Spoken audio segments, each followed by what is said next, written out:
గుజరాత్ ఎన్నికల ప్రచారం మరింత జోరందుకుంది. మూడో విడత ప్రచారం ప్రారంభించిన ముఖ్యమంత్రి నరేంద్ర మోడీ రాష్ట్రంలో మళ్లీ కమలం వికసిస్తుందని పునరుద్ఘాటించారు. దశాదిశ మార్పు నినాదంతో ఎన్నికల బరిలోకి దిగిన హస్తం పార్టీకి ఘోర పరాభవం తప్పదని జోస్యం చెప్పారు. కాంగ్రెస్ ను తప్పుడు మార్గంలో నడుపుతున్న ఆ పార్టీ అధ్యక్షురాలు సోనియా గాంధీ తన నాయకత్వ దిశను మార్చుకోవాలని సూచించారు.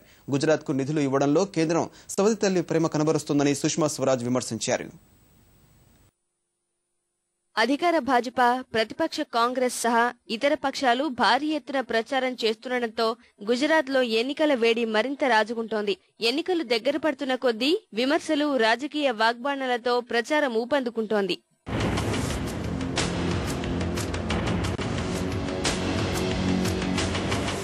మరోసారి గుజరాత్ అధికార పగ్గాలు చేపట్టే దిశగా సంపూర్ణ విశ్వాసంతో సాగుతున్న భాజపా రాష్ట్రంలో ప్రచార వేగం పెంచింది.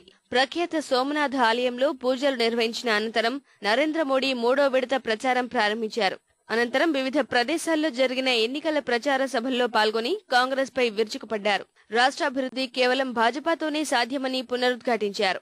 దేశాన్ని తప్పుడు మార్గంలో నడిపిస్తున్న అవినీతిమయ కాంగ్రెస్ కు గుజరాత్ లో అధికారం చేజిక్కించుకోవడం అసాధ్యమన్న ఆయన నేరుగా కాంగ్రెస్ అధ్యక్షురాలిపైనే విమర్శలు సంధించారు. గుజరాత్ దశ దిశ మార్చాలని చెబుతున్న సోనియా గాంధీ ముందుగా తన ఆలోచన దిశను మార్చుకోవాలని సూచించారు. पिछले 50 साल में कांग्रेस ने जो पराजय देखा है उससे भी अति भयानक पराजय कांग्रेस का होगा. सारे रिकॉर्ड ब्रेक हो जाएंगे पराजय के और भारतीय जनता पार्टी गुजरात के जीवन में सबसे अधिक सीटों के साथ, सबसे अधिक वोटों के साथ विजय को प्राप्त करेगी. గుజరాత్ ఎన్నికల ప్రచారంలో పాల్గొన్న భాజపా జాతీయ నేతలు మళ్లీ అధికారం తమ పార్టీదేనని ధీమా వ్యక్తం చేశారు.